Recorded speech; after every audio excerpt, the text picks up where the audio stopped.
Coming up on WFT News First at 5, a program in Marion County trying to combat the opioid epidemic. How successful officials say it's been. And as Ocala continues to grow, what's causing the massive influx? We've got answers coming up. Matthew?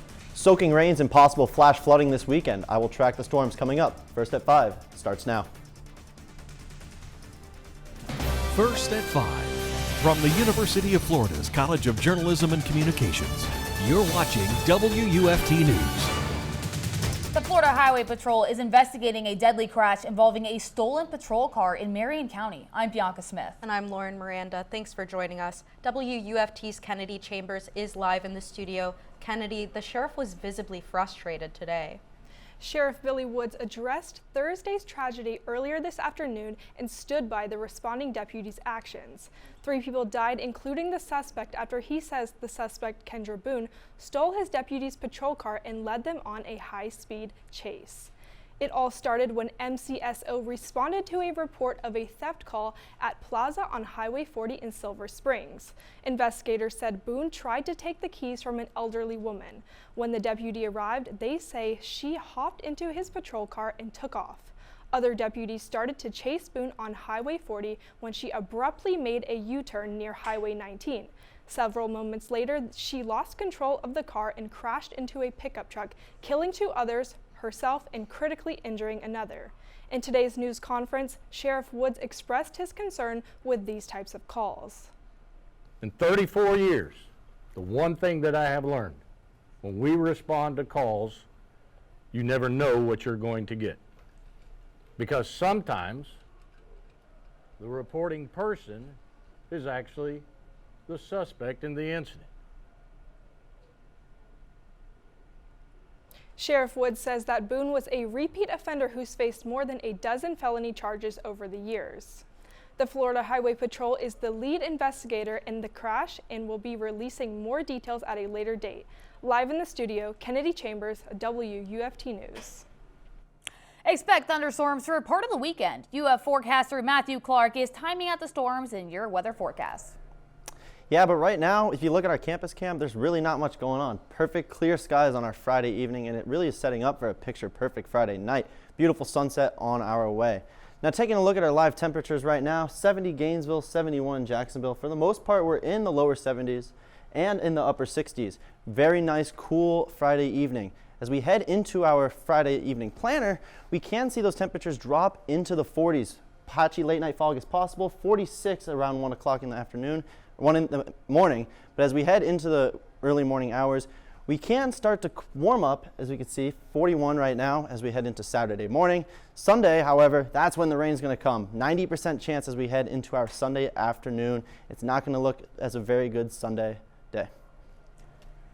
Thanks, Matthew. Now, some developing news this afternoon. The state will seek the death penalty in the Paddock Mall shooting.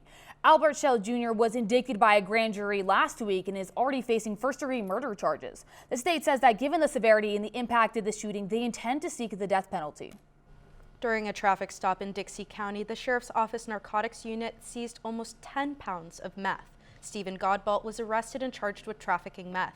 According to the Department of Justice's website, 10 pounds of meth could cost anywhere from $70,000 to over $4,500.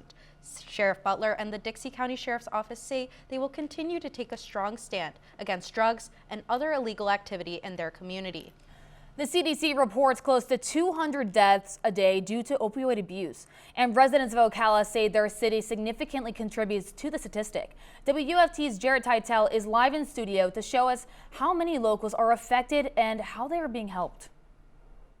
6 years ago this month, Ocala Police Department launched the Heroin Opioid Amnesty Program. The program aims to combat the growing number of overdoses and deaths in the city and surrounding areas. But some who've experienced this program firsthand can say it still might not be enough. For 15 years, Melissa Abney scarcely survived the streets of Ocala and jail time as an opioid addict experiencing homelessness. Running from every disagreement, every argument, I'd go running back to my addiction. Her daughter urged her to call Ocala Police Department in 2020 when opioid use in Ocala was reported to be its highest. Within a year, Abney received treatment from SMA Healthcare and Beacon Point, clinics in partnership with Ocala's heroin opioid amnesty program. She's a coffee shop manager now and an addiction recovery advocate. She credits her survival to luck. We have a huge epidemic and problem here in Ocala, in Marion County, and there's not enough resources to go around. Police report response calls and deaths nearly doubled during recent years in Ocala, something SMA Healthcare attributes to many's misunderstanding of amnesty. Amnesty, I think a lot of people hear it, but they don't even truly know what it is. So amnesty is any individual that wants immediate treatment can call Ocala Police Department. They can, if they see an officer, they can approach them. And if they call preferably a non-emergency line, they can actually come to their house and pick them up. Last year, opioid-related response calls to Ocala Police Department stood at 197, with deaths at 34, which still remains slightly higher than 2018's reported data. That's why former patients of the heroin opioid amnesty program, such as Melissa Abney, are doing their part to contribute more resources to the community. I do speaking engagements quite regularly. I've been to about 9 different churches so far doing speaking engagements. And the more I can talk about it and inspire other people so they know that there is hope. Ocala Police Department has reported more than 200 deaths due to opioid overdosage since the amnesty program's launch alone. Those struggling can call Ocala PD at 352-369-7000 or show up in person for no criminal charge. Reporting live in the studio, Jared Teitel, WUFT News. Thanks, Jared. In an emergency meeting, Union County Commissioner suspended a county coordinator. The decision comes after a misconduct investigation by the state attorney. The state's inquiry found James Jimmy Williams did not submit the proper paperwork for a home in the area. In the meeting, a councilman said that these damaging reports had given the county 2 black eyes and they've lost trust within the community. Williams is now being accused of official misconduct. The council decided to suspend the 4 people named in the report with pay until their meeting on Monday.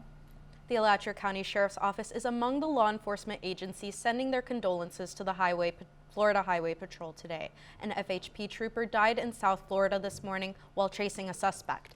FHP says 26-year-old Zachary Fink died while trying to stop the suspect on I-95 in St. Lucie County. Investigators say the suspect was speeding on the northbound lanes and quickly turned to start going southbound. When Trooper Fink attempted to make the same turn, he was hit by a tractor trailer. The suspect crashed a few miles away and ran off, but was caught a few hours later. FHP says Trooper Fink had been a part of the force for the last 3 years. And the Marion County Sheriff's Office announced the passing of retired MCSO Major and Chief of Police for Dunellen, Mike McQuaig. McQuaig began in the Marion County Sheriff's Office in 1973, where he worked for 3 decades. He then assumed the role of Chief of Police in Dunellen in 2016, before he retired just a few years later in 2023. After stepping away a year ago, he served as a reserve investigator within the state attorney's office. In a statement, Sheriff Billy Wood says today, "We lost an honored retiree of MCSO and a cherished friend." Ocala is experiencing a mass amount of growth and expansion just west of I-75 along the interstate. WUFT's Morgan Plotka joins us live in the studio to tell us how the new infrastructure is bringing in more people to the area. More and more people are moving towards this part of I-75 near Ocala. The new additions to make this area make it more attractive. Business owners are hoping to plan for even more expansion to help their businesses. With plenty of new restaurants, apartment complexes, and businesses, Ocala is a hot spot for people who want the Florida sunshine. Social groups are the new thing for people like CJ Herzl, who crave cigar shops, eateries, or a scene. Since we became residents out here, there's a lot of groups have been established, and I thought of one group that's a passion of mine and a lot of my friends in the area. So we started a group called Cigar Aficionados. One popular restaurant, Cody's Steakhouse, opened 2 years ago. Assistant manager Natasha Duncan says it keeps a full patron list. We do get a lot of people coming down from 75 because we are one of the bigger restaurants on this side. Definitely just a mix. We do get a lot of people too from the other counties, but 75 has definitely helped with the expansion of that. The site sometimes creates an influx of traffic. We certainly have areas that are an area of concern during rush hour and some other pieces. I think what's really key, and we're going to start seeing some of these new roads come online this year, here in 2024, some more in 25, and then on down. Marion County Chamber and Economic Partnership CEO Kevin Sheely says the positives outweigh the occasional congestion. And this growth means that we're bringing more people, but more investment and more jobs and more opportunity throughout the community. A community the Chamber hopes will continue to thrive through expansion. The Chamber has a lot of additional development happening in Ocala. The Chamber explains that there will be more access to stores, restaurants, and other businesses so people can have their best life here. Live in the studio, Morgan Plotka, WUFT News. Thanks, Morgan. Alachua County Public Schools will pilot a new year-round schooling program.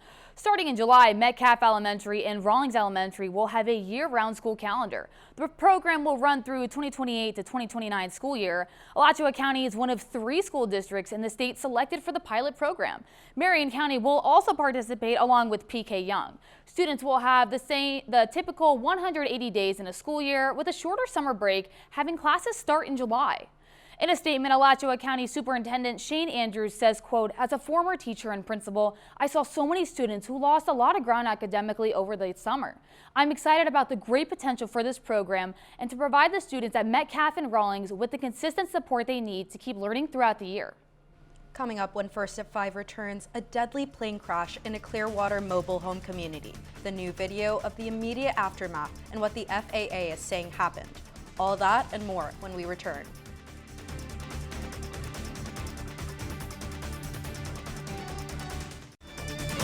You're watching WUFT-TV News. New video shows us the aftermath of yesterday's fatal plane crash in Clearwater. Take a look at this. Flame and smoke rose high into the night sky after the small plane crashed into a mobile home neighborhood. The FAA issued a preliminary report on the accident, saying that there were 3 fatalities, 1 on the aircraft and 2 on the ground. An investigation into the accident is ongoing. Alachua County is working with 2 companies to install fiber optic lines in the Gainesville area.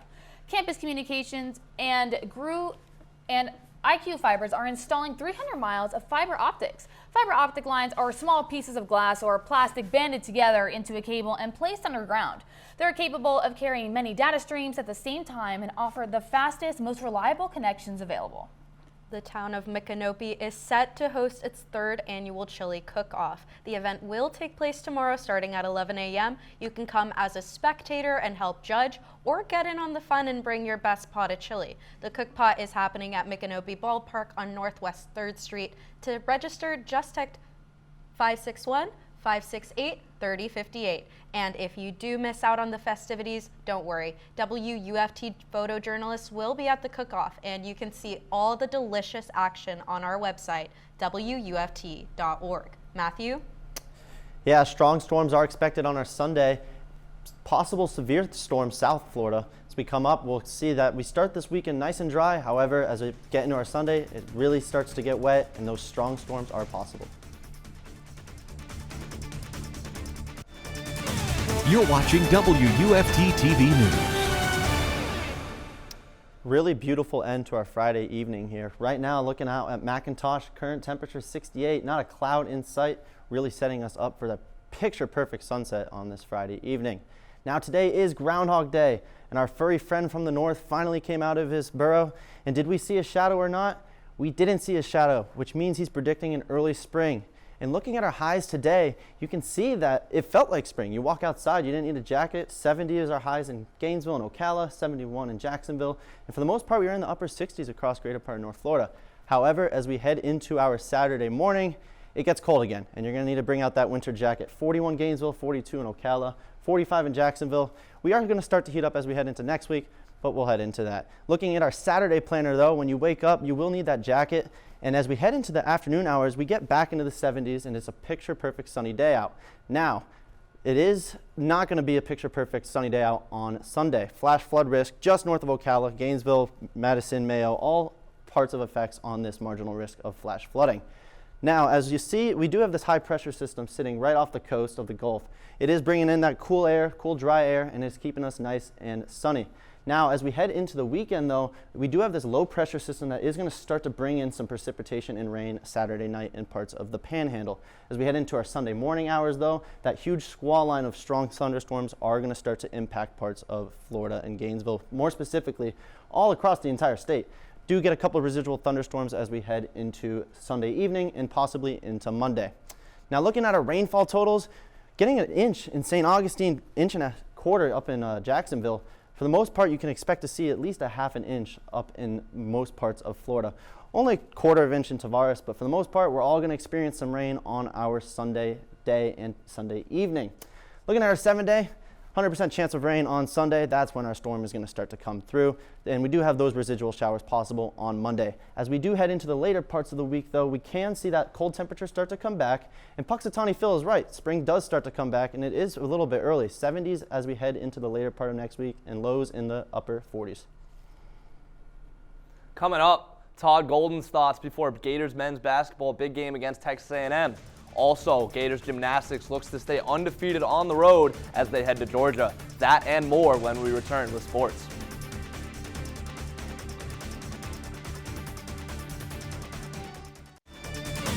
You're watching WUFT-TV News.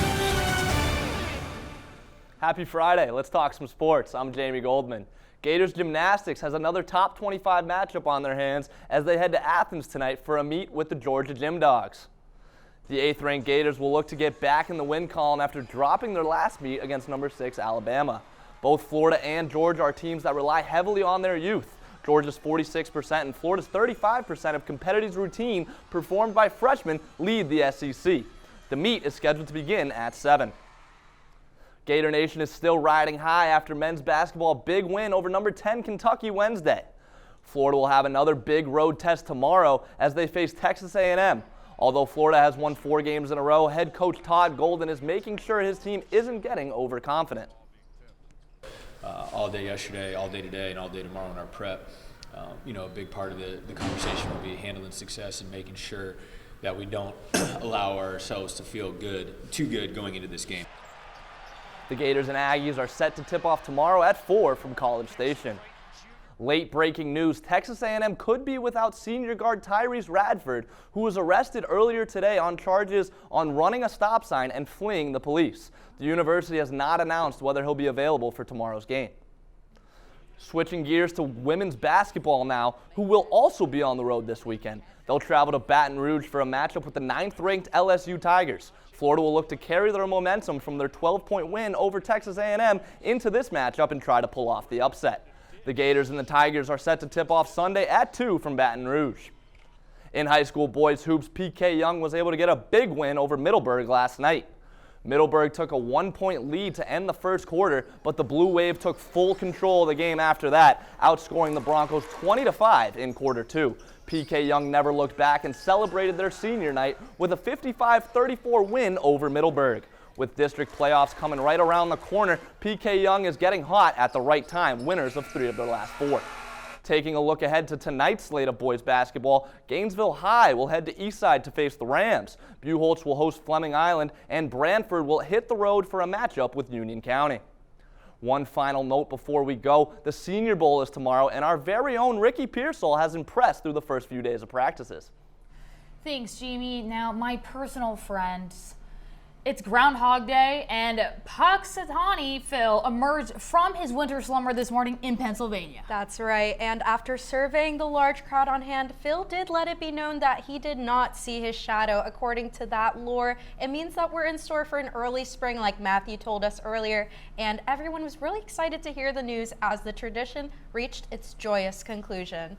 So if Phil's prediction is right, we should be seeing spring-like weather prevail sooner than usual, right? Yeah, and on Sunday we do have a cold front coming through, and for the most part that cold front is going to keep us cool into early parts of next week, but then it looks like that radical rodent from the north is right, and if we head into Thursday and Friday, we are going to start to get some spring weather again. Lower 70s as our highs and upper 40s as our lows. Thanks, Matthew. And BBC World News is next, and the PBS NewsHour is coming up at 7. But remember, your Florida news is always on at WUFT.org. Have a good night.